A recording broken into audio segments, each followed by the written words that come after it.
asked AI to create an NFL-themed Hunger Games story with only one survivor. There are 26 players remaining after day 3. Let's head right into day 4. The lockdown corners moved in total silence now. 2 CBs trained to erase people, now redirecting those skills into tracking and removal. They weren't just surviving, they were controlling the board. Let's get someone flashy today, Sauce whispered. Someone loud, Jair agreed. The 2 began stalking toward the coast, where fire smoke drifted faintly through the trees. Back in the swamps, Jeffrey Simmons finally snapped. All we've done is walk in circles in mud and grunt for 3 days. Myles Garrett said nothing, just kept walking. Quentin Nelson, who had been dragging a tree limb for hours, suddenly threw it. Are we gonna hit someone or just die of athlete's foot? He yelled. Meanwhile, Christian McAffrey stood at the Syndicate's cave entrance. He was shaking, not from fear, but from confusion. I'm still a good guy, he whispered to himself. Inside the cave, Tyrann Mathieu leaned against the wall, listening. Sooner or later, he said, they'll sniff you out. That smile only hides so much. I'm going to take a quick break in the story to let you guys know that BetUS is currently offering a 125% deposit match on your first 3 deposits up to $2,000, but always play responsibly. The Smash Brothers set up camp by a dry tree cluster. Jair Alexander struck first with a well-aimed rock that clipped Quentin Nelson's head, dazing him. As Nelson tried to stand, Sauce Gardner dove from the trees,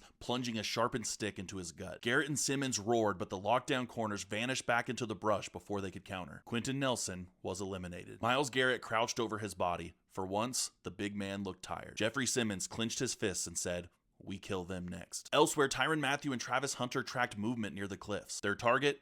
Puka Nacua, who had quietly gathered one of the largest supply stashes on the island. But Puka had eyes too, and while Travis Hunter circled left, Puka spotted Mathieu's reflection in a puddle. He turned and raised his slingshot. At that moment, Hunter struck from above, dropping silently and driving Puka to the ground with a dagger in his chest. And Puka Nacua was eliminated. Kyler Murray, not far off, felt the shift in the air. The silent squad was now just one. In the eastern brush, Bo Nix had no idea he was walking directly into Jalen Hurts' killing path. But luck would be on his side as a spider monkey dropped a fruit, causing Bo to trip and slide down a muddy hill at the last second, disappearing into the ravine below just as Jalen arrived. Hurts stood still, listening, then calmly turned around and walked away. Bo Nix, bruised but alive, grinned from the ravine floor and said, Coach Payton would be proud. As darkness fell, Stephon Diggs emerged from the edge of the temple ruins, spear in one hand, rage in the other. He spotted Christian McAffrey alone, washing his hands in a stream. Thought you were one of the good guys, Diggs said coldly. CMC stood up. He didn't reach for a weapon. You don't have to do this, he said. I know, Diggs replied. That's what makes it fun. Diggs lunged, but suddenly Tyrann Mathieu stepped out of the shadows and slit his hamstring. CMC took no chances and finished the job himself. And Stephon Diggs was eliminated. And that is going to be the end of day 4. We currently have these known alliances left on the island, as well as 23 survivors left. Make sure you guys come back for day 5.